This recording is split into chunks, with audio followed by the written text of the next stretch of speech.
So I'm here with my husband, and I'm just going to be asking him questions. So I want to talk about toxic patterns. Okay.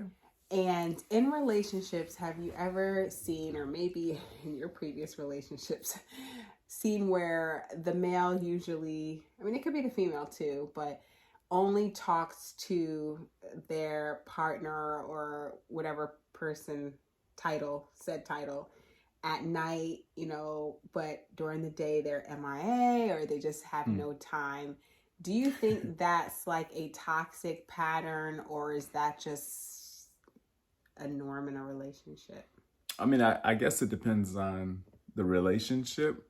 For example, if someone's like working throughout the day and they can't talk until at the end, I just think it just has to be communicated up front. Gotcha. So, what if on a different side is someone that always has to have the last say, or when they don't get their Mm. way, they kind of cop an attitude and navigate the relationship that way? Yeah, that's a red flag. That's a toxic pattern that needs to be addressed. Because if not, you'll be find yourself in a corner somewhere upset. I agree. But what happens when that is constantly the type of people that they're attracting? I mean, one of two things is that you can ask yourself, what are you putting out? For an example, like on social media, if you are liking a bunch of food accounts, then you can continuously being fed food accounts. But on the other hand, too, you have to ask yourself, what are you allowing? You know, maybe you are pushing away the right people because you only allow the people who are easy, which is the people who have to have the last say, Mm. etc.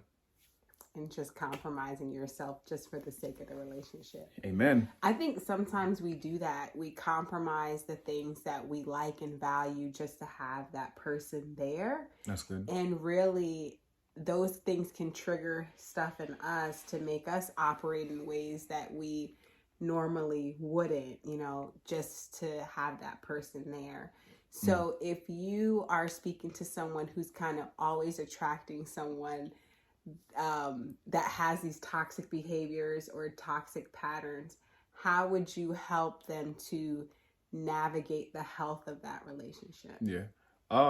That's a great question. I think it's always helpful to have someone who can speak life into your relationship, Mm, but also have a like an outside view because sometimes you don't know that this is all that you're attracting. You just find yourself in heartbreak after heartbreak, and you're not really understanding why. But that person, that friend, that mentor, that coach can step in, engage life, can step in and hey, identify some of those toxic behaviors, toxic cycles, and cycles. help you to eliminate them. Yeah. I think that's really good. And I think another thing is for people to understand their worth That's right. and their That's good. value, and sometimes when we're attracting people that aren't necessarily level with our worth or, understand or appreciate our value, Hmm. because it's not saying that it has to be like the same um, playing field, because everyone comes different and into relationships different and they can grow. But Right. I think we have to be able to identify our worth and our value and seeing if we're allowing someone else to devalue us by the way we allow them to treat us. Hmm. I believe as human beings we have a say in how we allow people That's good. to affect us to the point where we respond a certain type of way. And if Hmm. we can communicate in love, hey, like this is something that I'm not comfortable with, or hey, I deserve better, it's okay, even if that means being alone for a season. Yeah, I think that's important. You hit the nail on the head.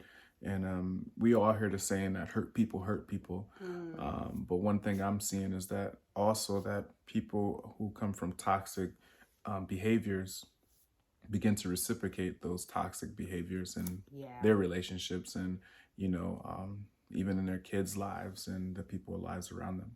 Yes. And healing is so important. Sometimes when I see people going from relationship to relationship or situationship to situationship and there's a lack of healing, Yeah. like you said, that hurt can then spill over and Hmm. over and over, and it's the same kind of cycle that's taking place. Yeah. Yeah, so be real with Let's break yourself. these. Yeah, we Let's have to break it. break it. Let's break it. Being real with yourself and looking at the type of people that you attract, seeing the toxic patterns in other people, being able to communicate and seeing if, hey, are they willing to work? Are they willing to, change and adjust? And are you willing to be patient as they do it? And also to be able to understand that if it is time for healing, allow that healing to take place and get help, accountability, mentorship, engage life, all that stuff. Let's go. Love it. Love you guys. Peace.